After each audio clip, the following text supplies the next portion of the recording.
इराणच्या कोनारक शहरावरती अमेरिकेचा air strike, इराणच्या बंदर अब्बासवरती हवाई हल्ला, सिरक आणि बुशहर शहरावरती देखील अमेरिकेचे प्रचंड हल्ले.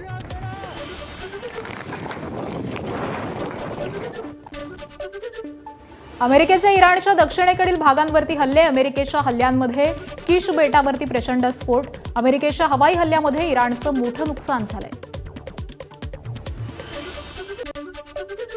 अमेरिकेच्या हल्ल्यांना इराणचं प्रत्युत्तर, इराणकडून कुवेतमधील अमेरिकेच्या लष्करी तळांवरती हल्ले, आत्मघाती ड्रोननं इराणकडून अमेरिकेच्या सैन्य तळांना लक्ष्य केलंय. अमेरिकेचे फ्युएल टँक आणि कंट्रोल सिस्टीम नष्ट केल्याचा इराणचा दावा. इराणवरील अमेरिकेच्या हल्ल्यानंतर इराणकडून क्षेपणास्त्र हल्ला, कद्र, इमाद, खैबर शेकान आणि जुल्फिकार क्षेपणास्त्रांचं फुटेज IRGCनं जारी केलं. अमेरिकेच्या दहशतवादी आणि बालहत्या करणाऱ्या सैन्याला प्रत्युत्तर दिल्याचा इराणचा दावा आहे. इराणनं केला अमेरिकेचे MQ-1 ड्रोन पाडल्याचा दावा. एअर डिफेन्स सिस्टीमनं अमेरिकेचे MQ-1 ड्रोन पाडल्याचा इराणचा दावा आहे.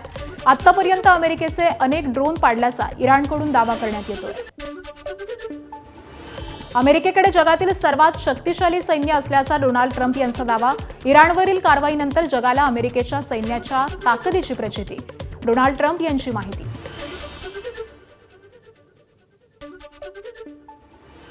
There's never been any country that's as hot as we are right now. In addition to that, we have the strongest military in the world. You saw that with Venezuela. You're seeing that right now with Iran for 47 years in a row. They were pushing people around. They're not pushing us around. We're pushing them around. क्युबामध्ये Irani ड्रोनच्या उपस्थितीबाबतच्या बातम्या खऱ्या असतील तर America त्यावर कारवाई करणार, अमेरिकेचे अध्यक्ष ट्रम्प यांचा इशारा.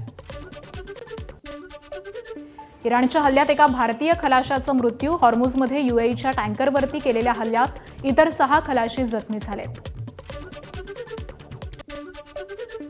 येमेनच्या हुती बंडखोरांचा सौदी अरेबियावर हल्ला, सौदी आभा आंतरराष्ट्रीय विमानतळावरती हल्ला, एकाच वेळी 6 बॅलिस्टिक क्षेपणास्त्र आणि अनेक ड्रोन डागल्याचाही दावा. येमेन आणि हुती बंडखोरांमध्ये तणाव वाढला, येमेन सरकारनं इराणच्या विमानाला उतरण्यास प्रतिबंध घातलाय. हुती बंडखोरांनं येमेनचं विमान उडवलं, येमेन सैन्याकडून सना विमानतळावरती बॉम्ब हल्ला, सर्व विमानतळं बंद करण्याचे आदेश. हॉर्मुझ सामुद्रधुनीवरून अमेरिका आणि इराण पुन्हा आमने-सामने, हॉर्मुझमधील जहाजांना अमेरिका संरक्षण देणार, डोनाल्ड ट्रम्प यांची माहिती. संरक्षण देण्याच्या बदल्यात अमेरिका 20% फी घेणार असल्याचं स्पष्ट केलंय.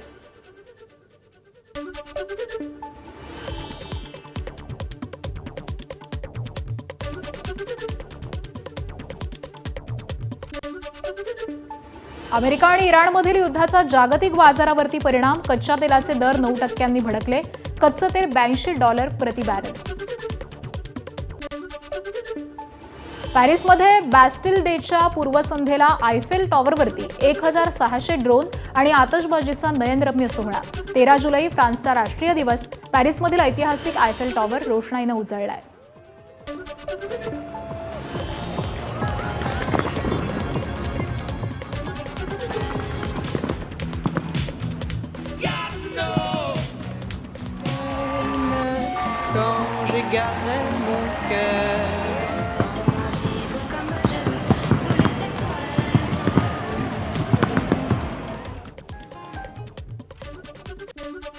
आणि काही राजकीय घडामोडी. उपमुख्यमंत्री एकनाथ शिंदे दिल्ली दौऱ्यावरती, आज एकदिवसीय दिल्ली दौरा करून रात्री मुंबईत परतणार.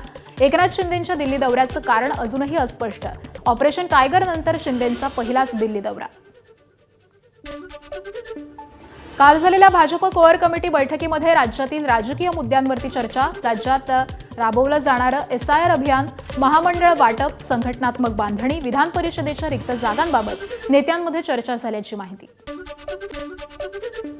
सुनेत्रा पवारांच्या राष्ट्रीय अध्यक्षपदाला थेट पक्षातूनच आव्हान, पक्षातील ज्येष्ठ नेते आणि माजी राष्ट्रीय सचिव सच्चिदानंद सिंह यांची थेट वकिलांमार्फत नोटीस. सुनेत्रा पवारांच्या राष्ट्रीय अध्यक्षपदावरती आक्षेप, राष्ट्रीय अध्यक्षपदाची निवडणूक पुन्हा घेण्याची मागणी.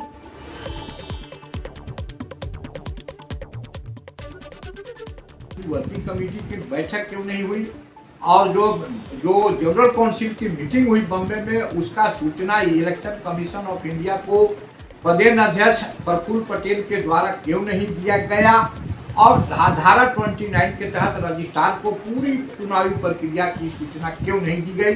मैं जो पत्र लिखा था उसका जवाब मुझे क्यों नहीं अभी तक दिया गया। लगभग 3 माह बीत गया। इसलिए मैं बात होकर के इस चुनावी प्रक्रिया को ठीक कराने के लिए मैं लीगल नोटिस के माध्यम से अपने आला कमान को नोटिस भेजा हूँ। राष्ट्रवादीमध्ये काही सुधारणा आवश्यक आहेत, प्रफुल्ल पटेल यांची एबीपी माझाला पहिली प्रतिक्रिया, तर सुनेत्रा पवारांना आव्हान देणाऱ्या नोटिशीशी संबंध नसल्याचा पटेल यांचा दावा। 26 फेब्रुवारी रोजी राष्ट्रवादीच्या सर्वसाधारण सभेत प्रफुल्ल पटेल यांच्याकडूनच सुनेत्रा पवारांच्या नावाची घोषणा, मात्र त्यावरून आता पक्षात वाद सुरू। त्यामुळे सच्चिदानंद सिंह यांच्या नोटिसीला राष्ट्रवादी काय उत्तर देणार याकडे राज्याचं लक्ष।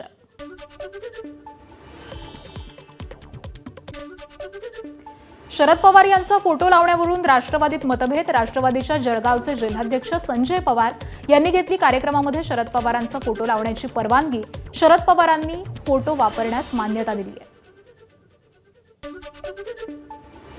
बेकायदेशीर बांधकाम प्रकरणी उरुण ईश्वरपूर नगराध्यक्षांपाठोपाठच त्यांचे नगरसेवक असलेले भाऊ सुनील मलगुंडेही अपात्र। जिल्हाधिकाऱ्यांचा निकाल, जयंत पाटील यांना दुसरा धक्का। अयोध्येतील राम मंदिर दानचोरी विरोधात ठाकरेंच्या शिवसेनेचं राज्यव्यापी आंदोलन। उद्धव ठाकरे 18 जुलैला नागपुरात रामरक्षा पठण करत आंदोलन करणार। राम मंदिरात आरती करून आंदोलन होण्याची शक्यता। संजय राऊत आणि अंबादास दानवे आज नागपूरला जाणार। अभिनेता आमिर खानच्या तिसऱ्या लग्नाला राष्ट्रवादीचे आमदार संग्राम जगताप यांचा विरोध। आमिर खानचं तिसरं लग्न म्हणजे लव्ह जिहादचाच प्रकार असल्याचा आरोप। एक वर्ग हा खुश राहिला पाहिजे आणि म्हणून त्या वर्गाला खुश करण्याकरता हा प्रयोग कुठेतरी देशभरामध्ये राबवायचा आणि ती घटना आम्ही केल्यानंतर काही होत नाही हे उदाहरण भारत देशातल्या हिंदू समाजांपर्यंत दाखवायचं। त्यामुळे तुम्हाला इतर समाजाला ती प्रेरणा आहे। अनुसूचित जाती आरक्षणातील उपवर्गीकरणाच्या निषेधार्थ नाशिकच्या मनमाडमध्ये Republican Party of India Athawale गटाचे कार्यकर्ते आक्रमक। जिल्हाध्यक्ष राजाभाऊ अहिरे, जिल्हा सरचिटणीस गंगादादा त्रिभुवन यांच्या नेतृत्वाखाली मोर्चा। विविध मागण्यांचे फलक घेऊन भीमसैनिक आंदोलनात सहभागी। नर्मदा जल लवादाने 4 राज्यांमध्ये घेतलेल्या पाणीवाटप निर्णयाला मेधा पाटकरांनी तीव्र विरोध केलाय।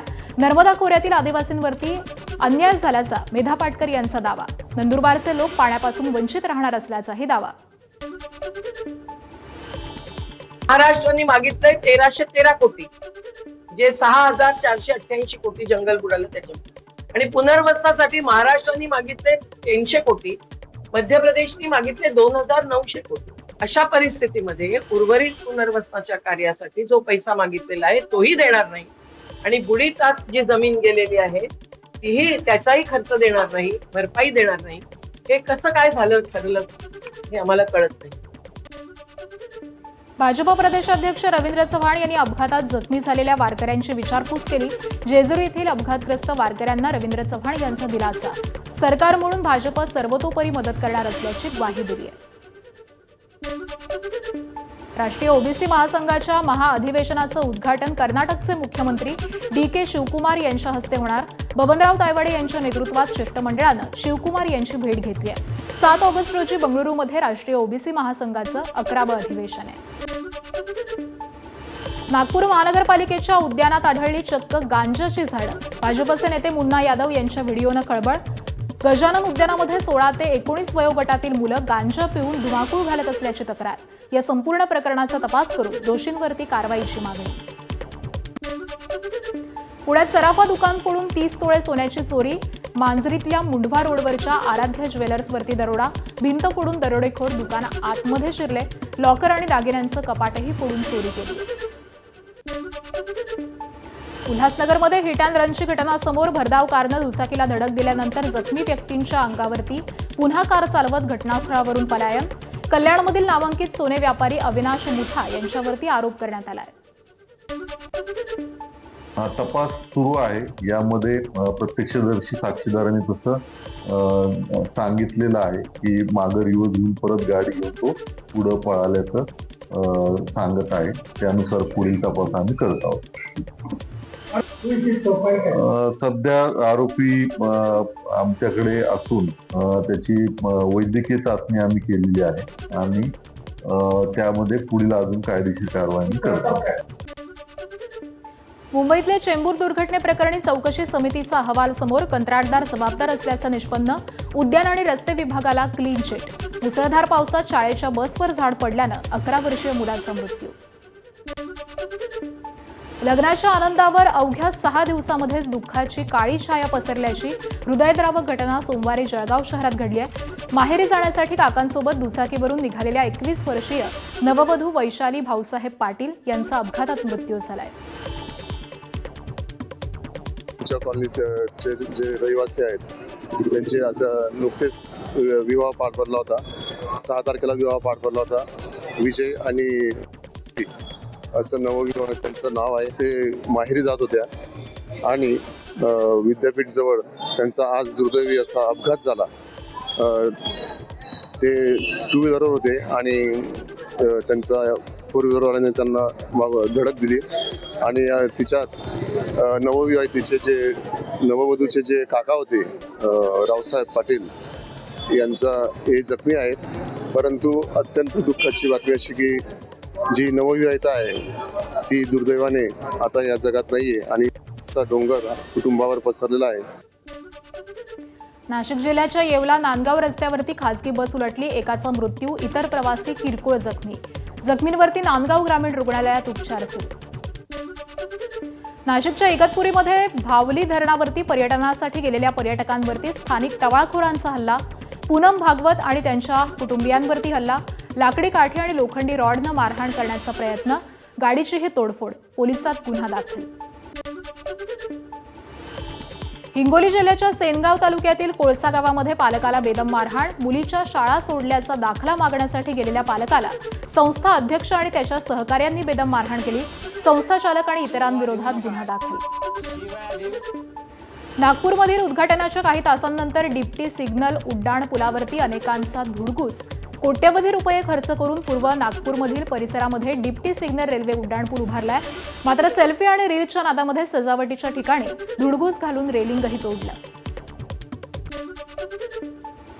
पुण्यात उद्यापासून पुन्हा एकदा दिवसाआड पाणी कपात लागू होणार. पुण्याला पाणीपुरवठा करणाऱ्या खडकवासला धरण साखळीमध्ये 17 टीएमसी म्हणजेच एकूण क्षमतेच्या 58% पाणीसाठा आहे.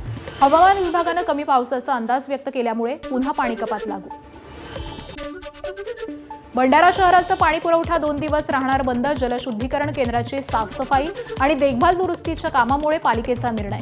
पाण्याचा जपून वापर करण्याचं आवाहन.